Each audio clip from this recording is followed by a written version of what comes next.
Pria ini mengoleskan mayones ke biskuit dan membuat burger seadanya. Itulah satu-satunya makanan yang ia punya seharian. Saat itu, ia melihat sisa makanan di meja dan hendak mengambilnya. Tapi tiba-tiba seorang wanita muncul, mengembalikan troli belanja, lalu mengambil uang koin dari mesin.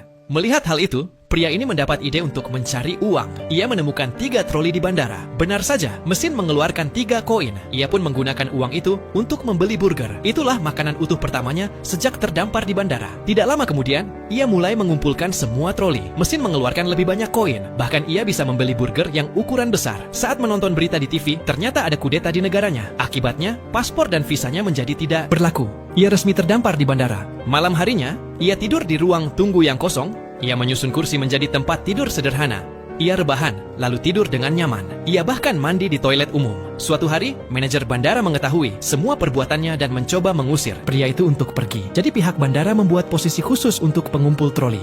Satu-satunya pekerjaan pria itu pun lenyap. Demi bertahan hidup, ia mencoba melamar kerja di berbagai tempat di bandara. Tapi selalu ditolak karena tidak ada yang mau menerima pria itu dengan alasan tidak punya identitas. Lalu, ia melihat sebuah dinding proyek yang masih kasar. Karena dulunya ia adalah seorang tukang bangunan.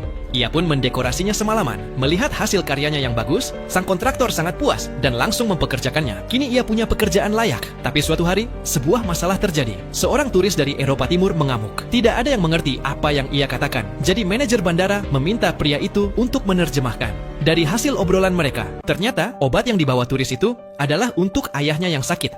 Tapi karena tidak memiliki izin resmi, obat tersebut tidak boleh dibawa ke luar negeri. Untuk ayahnya, bahkan turis itu sampai berlutut dan memohon kepada sang manajer. Namun tetap ditolak. Turis itu menjadi putus asa. Di saat yang genting, pria itu punya ide yang cerdas. Ia bilang itu adalah obat hewan. Karena obat hewan tidak perlu diperiksa. Ayah si turis pun terselamatkan. Namun hal ini membuat manajer bandara sangat marah. Bahkan sampai mengancam pria itu. Meski begitu, semua orang di bandara mulai menghormati pria itu karena keberaniannya. 9 bulan kemudian, pria itu menerima kabar baik. Negaranya telah damai. Pria itu akhirnya bebas. Semua orang merayakan kebebasannya. Saat pria itu hendak pergi, bahkan petugas keamanan bandara menyampirkan mantel di pundaknya. Pintu menuju dunia baru terbuka. Ia akhirnya bisa meninggalkan bandara, menghirup udara kebebasan untuk pertama kalinya. Jadi sekarang pertanyaannya, apakah kamu bisa bertahan hidup di bandara seperti pria ini?